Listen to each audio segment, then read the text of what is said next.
Well, hi everyone. I'm Joe Ritlin with a retro review of WWE Raw from June 7th, 2010. It was a special 3-hour edition Viewer's Choice. It was all viewers all the time. The viewers get to decide the stipulations. And remember when the 3-hour Raw actually meant something? It was special. They could play around with the concept, add some matches. We could see more wrestling, and it was good because they didn't do it every single week like they are now and overextending the product to the point where 7 hours of WWE programming, if you don't include 205 Live and Main Event, which quite frankly I don't. Sorry, I just don't include them. That's a lot to ask for, but back then, 3 hours of Raw was kind of special. Unfortunately, this was also during the Raw guest host edition, era, I guess, because I think it was like for a couple years it was fucking terrible. Really fucking terrible. And it had a hell of an ending, though. It had the Nexus debuting, taking all these low-card to mid-card guys and putting them in the group. Giving them a focus, and doing some really good stuff with them. Here's the problem. They screwed it up by SummerSlam 2010. I may actually do a real honest rant at some point about that, because I'm still mad about I'm not mad about a ton of things, older things in wrestling, but still, the fact that they screwed that up, they had such an opportunity, especially with that ending, and they fucked it up. That was really annoying. Anyway, so we have Bret as the Raw GM and Teddy Long as the SmackDown GM. Hands up if you forgot that Bret Hart was the Raw GM at one point. I love Bret, and I was glad to see him on WWE programming more. But boy, Bret as the Raw GM, I mean, it was a bit odd. It didn't last very long. He was, because he got injured by the Nexus, and then he was off and on, and they had to get a new Raw GM, but it was what it was. So they say the fans will decide the stipulations for the matches. They have select stipulations or select opponents for, like, you can have fresh matchups. You can have stuff you've never seen before if you haven't tuned in to any kind of WWE programming. It was really just select stuff that they could play around with because it was people that just could work any style. And also they had interwoven feuds with a few people. And they also just threw people in there like as a random, just a random one. Like, oh, this could be kooky and crazy. And also, Randy Orton comes out with his arm in a sling because Edge had injured it last week. Orton says he wants Edge. And Bret and Teddy talk a little bit and say, well, hey, how about this? We'll come up with 3 stipulations.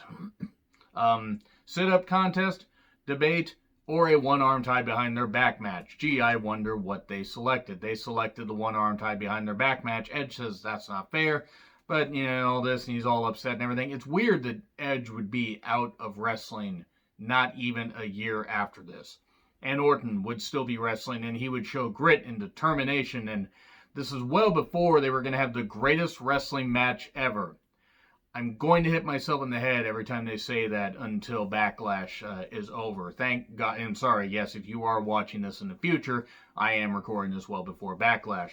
So anyway, the match is set, and then we get Matt Striker announcing the votes. Big Show versus Chris Jericho in a body slam challenge. Big Show wins. Easily. Very easily, even though Jericho tried to beat up Big Show and weaken him, maybe to get him off the ropes and slam him. Nope, that didn't happen.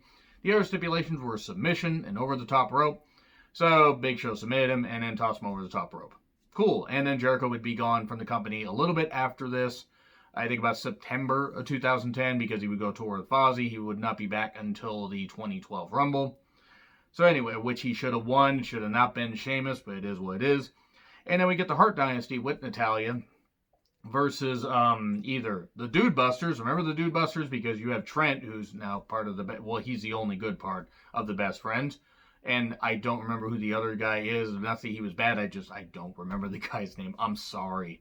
And you had Tamina with the Usos, because they had just arrived and they had attacked the Hart Dynasty recently. And then you also had Khali and Hornswoggle.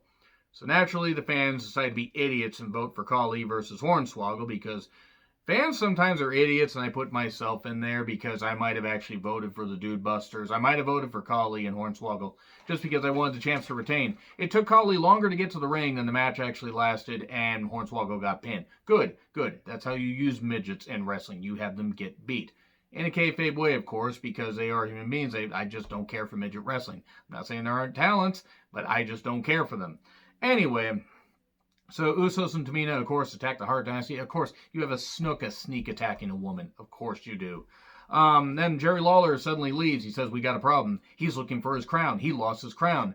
Also, this is right before the A-Team movie was coming out. The one with Liam Neeson, Bradley Cooper, Rampage Jackson, and that dude from District 9. I don't remember his name. He's a good actor, but District 9 was a goddamn atrocity. I fucking hated District 9. I wanted to throw it in the fucking sun. But also, so they had them as guest hosts. Except Liam Neeson. Liam Neeson could not be bothered to show up, and I don't blame him, because why the fuck would he want to show up there? So we then get recaps of Kane looking for the Undertaker, looking for the Undertaker's attacker, that is, because he was in a vegetative state, and it turned out Kane. It was Kane that attacked Undertaker. We all knew that. Everybody fucking knew that. Who? There will be vengeance. Vengeance will be mine. Okay, and then, yep.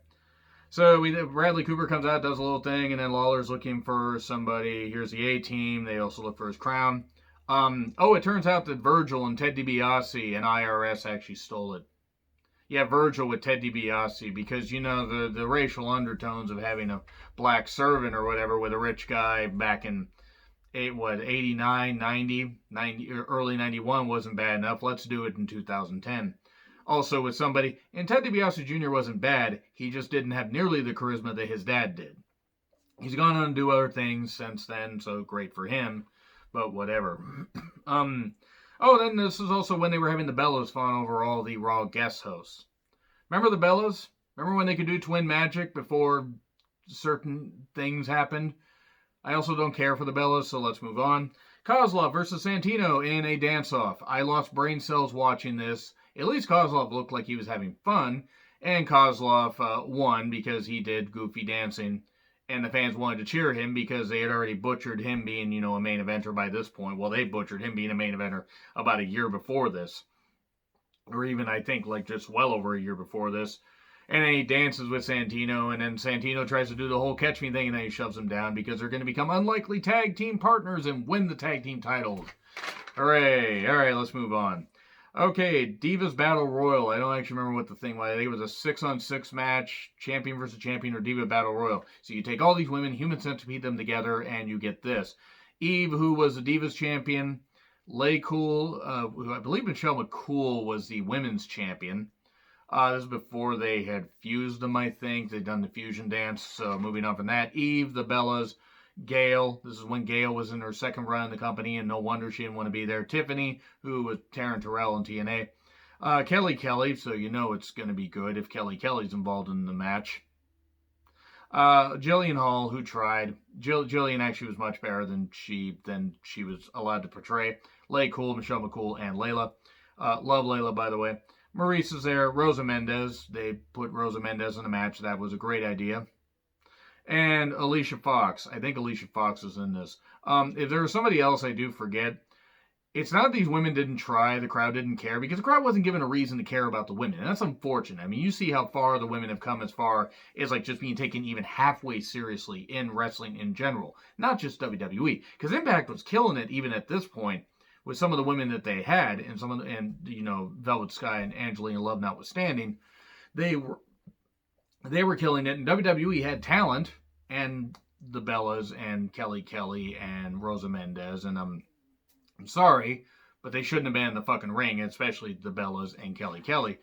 But moving on, at least Impact was taking their women seriously. Now, WWE was paying their women a little bit better, at least a livable wage, but yeah, this wasn't very good because the crowd didn't care.